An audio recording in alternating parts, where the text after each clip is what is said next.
से मुसलमानों को नहीं पता होगा कि आज कंप्यूटर के सॉफ्टवेयर का जो बेस होता है एल्गोरिथम जिसे कहते हैं, एल्गोरिथम वर्ड अल ख्वारिज्म से डेराइव्ड है।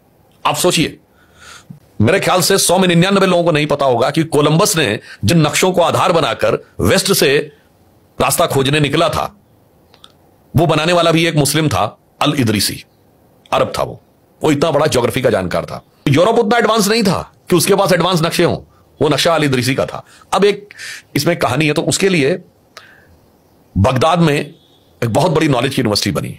जिन्होंने इस्लामिक हिस्ट्री थोड़ी पढ़ी होगी, उसको बैतुल हिकमत कहते थे। हिकमत मतलब नॉलेज होता था, सेंटर ऑफ नॉलेज। आप सोचिए 10वीं शताब्दी तक इस्लामिक वर्ल्ड नॉलेज के फील्ड में यूरोप से आगे था। और आज मैं इसलिए कहना चाहूंगा, एक वो दौर था इस्लाम की हिकमत का, उसके बाद 700-800 सालों में, उसके बाद 600-700 साल के बाद यदि पूरे आलम इस्लाम में कोई साइंटिस्ट हुआ तो डॉक्टर एपीजे अब्दुल कलाम।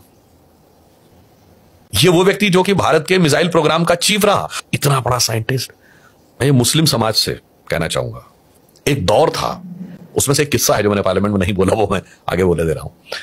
एक दौर था जब इस्लाम में नई नई चीजों को सीखने और समझने का बड़ा दौर था। यह 8वीं शताब्दी, 9वीं शताब्दी और 10वीं शताब्दी का दौर है, जब भारत से सूर्य सिद्धांत गया और वो सिंध हिंद के फॉर्म में अरबी में ट्रांसलेट हुआ।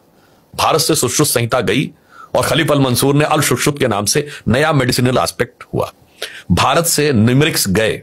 अब यूरोप वाले उनको अरबिक इसलिए समझते हैं कि वो अरब से आए। अरब में भारतीय जो ये हमारे नंबर से, इनको हिंदसा कहा जाता है, हिंद से आए। अब वहां से गए तो सबसे पहले अल ग़ज़ार उसका नाम था, जो यहां से लेके गए, जिन्होंने इस पे कैलकुलेशन के लिए पूरी एक बुक बनाई जिसको शॉर्ट फॉर्म में अल जब्र कहा गया। बीज गणित या अलजबरा शब्द वहीं से आया। अल ख्वारिज्म ने जिनमें भी बहुत सारा प्रभाव आपको ब्रह्मगुप्त और उनका जरा, कोई बात नहीं, अल ख्वारिज्म ने बहुत गहरी रिसर्च की मैथमेटिक्स को लेके। और जो बात मैंने पार्लियामेंट में बोली थी कि बहुत से मुसलमानों को नहीं पता होगा कि आज कंप्यूटर के सॉफ्टवेयर का जो बेस होता है एल्गोरिथम जिसे कहते हैं, एल्गोरिथम वर्ड अल ख्वारिज्म से डेराइव्ड है।